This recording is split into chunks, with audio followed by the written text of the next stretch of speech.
this is going to show how Christians really don't know the Bible, right? So this is on the subject of adultery. Now, we'll see this word. Let me highlight it for you.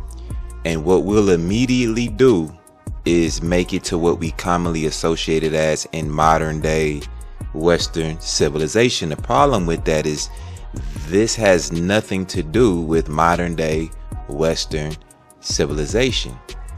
Let's just read it. You have heard that it was said by them of old, you shall not commit adultery. This is a commandment. But I say unto you that whosoever looks on a woman to lust after her has committed adultery with her in his heart. Now, let me do it twice because it's here twice. This here is a stumbling block when you don't know what the hell it's talking about. You shouldn't assume you know what it's talking about, and you for damn sure shouldn't make it about modern day civilization, whatever. It's not talking about that. It says so right here. Of old time. Modern time, of old time. This is the natural understanding of adultery. Okay? You have to read. Don't assume, especially don't follow Christianity.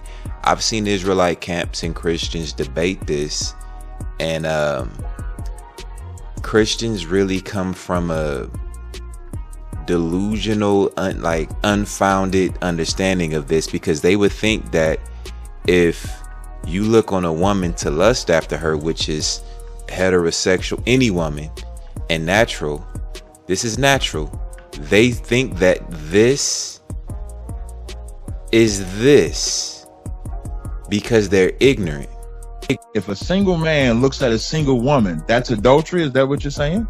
I'm saying, well, if we go based off of what Jesus' words was, if you look at a woman with lust in your heart, you have already committed adultery. He gave no stipulations on if she's married or if you're married. He just simply said, what if it's my wife?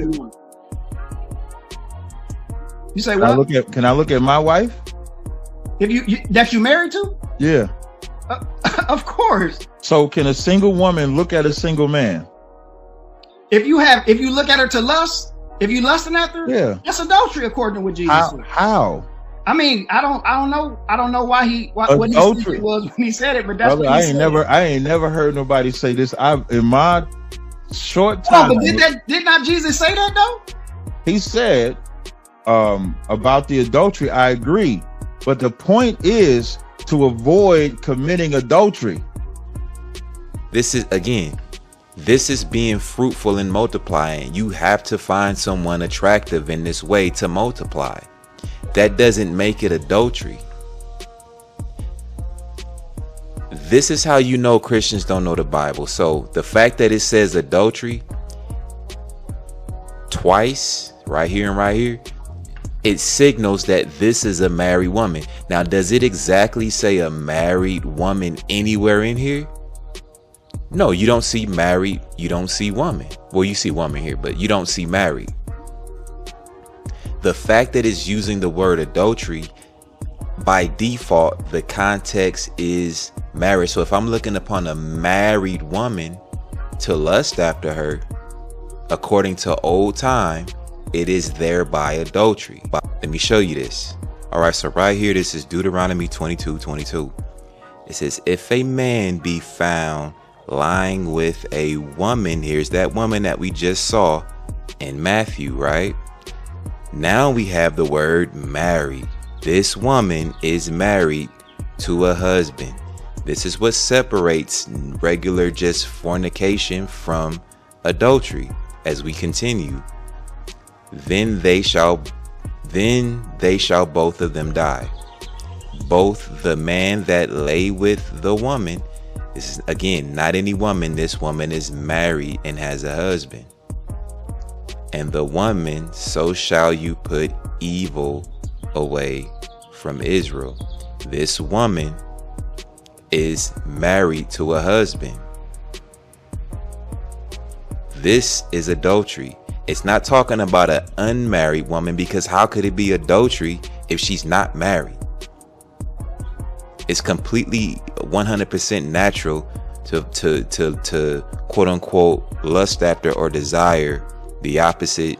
I'm gonna say complementary sex. I don't like saying opposite, but both sexes complement each other. That opposite creates this gender war bullshit. But this is in Deuteronomy. This is the time of old that Matthew was talking about. This married woman, the man that's lying with this married woman that you see right here, is guilty because she's married. And her being married, she know. See, in this society here of old, the both sexes were held accountable for their action. There was no like today, oh, you have a vagina, we'll let all of your actions slide. No, there was none of that. But you see here, this is your foundation for adultery in Matthew. The fact that they're using the word adultery, by default, it's marriage. It's not talking about single people. How could you be fruitful and multiply if you don't desire the complementary sex? It would be a contradiction in nature. It would be a contradiction in Bible. It would be a contradiction with their silly religion. This is how and why religion, Christianity, is not in the Bible. This is how and why, when you have your commandment to not commit adultery, Exodus 20:14, you shall not commit adultery. You have to know what it's talking about first before you just go running off saying, oh, you shouldn't lust after a woman. It's not any woman. It is a married woman, which is where you get adultery in the first place. So here it is in Leviticus 20, right here. Boom. 20 and verse 10. And the man that commits what? Adultery with another man's wife. See, the marriage element is there. This is, again, Matthew is piggybacking off of the days of old. It clearly says the days of old, but since Christians wouldn't dare go to the law, which is the days of old, they have zero understanding. They'll say silly bullshit like, oh, don't lust after any woman at all, period. But it's talking about a woman that belongs to a man through marriage, his wife. He has committed adultery. Oh, with any woman or just the man's wife? That's the thing. That's the question.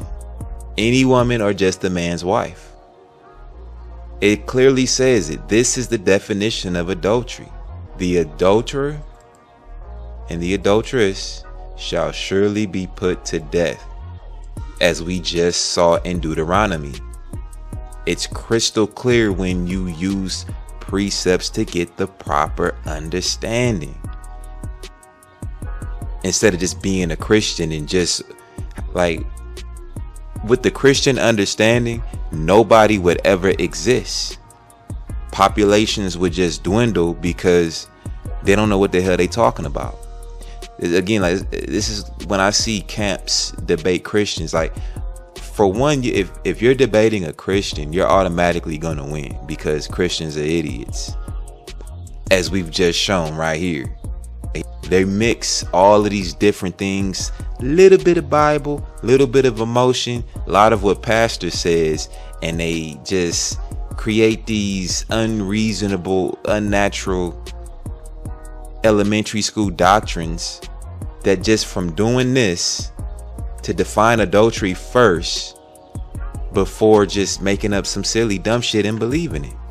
It's not unilateral where, let's say this man, the husband, then either, gets another wife. Well, another wife is lawful.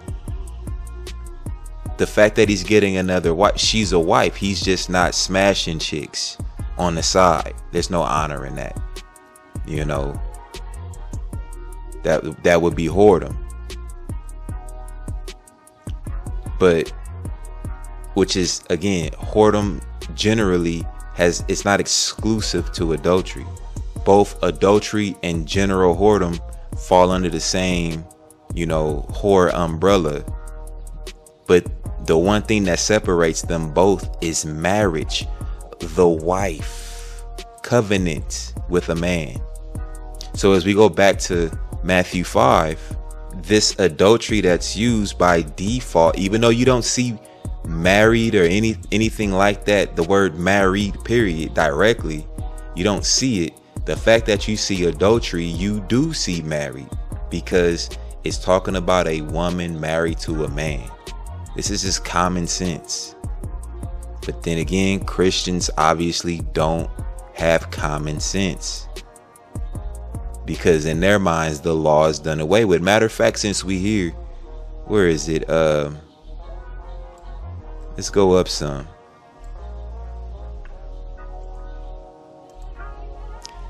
This is what Christians will screw up. Think not. This means don't think that I am come to destroy the law. This is so-called Jesus Christ. We know Mary never had a son named Jesus. This is so-called Jesus Christ. Or the prophets. I am not come to destroy. He literally says, I am not come to destroy the law. But what do Christians? Oh, don't think about the law, but you need the law in order to understand what adultery is. How it would be a contradiction if the law's done away with, but then you come down and then right here you need the law. It mentions the time of old, which is the time of the law.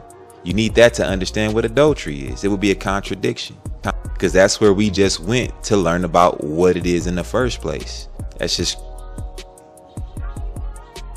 it's basically Christian retardation. Basically, if adultery is just any woman period, there's zero population. Don't lust after or covet another man's wife. But that's a commandment. They think the commandments are destroyed.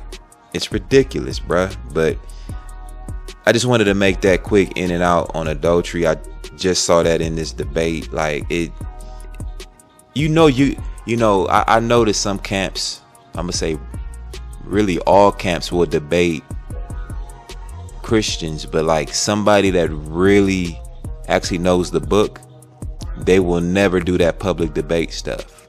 They will never, ever, ever do it. I've noticed that. Or delete comments when it's like, ooh, shit. I can't have, it's gonna make me look bad. You know what I'm saying? But that's another story. But that's all I have for now, as it is written, and I'm out.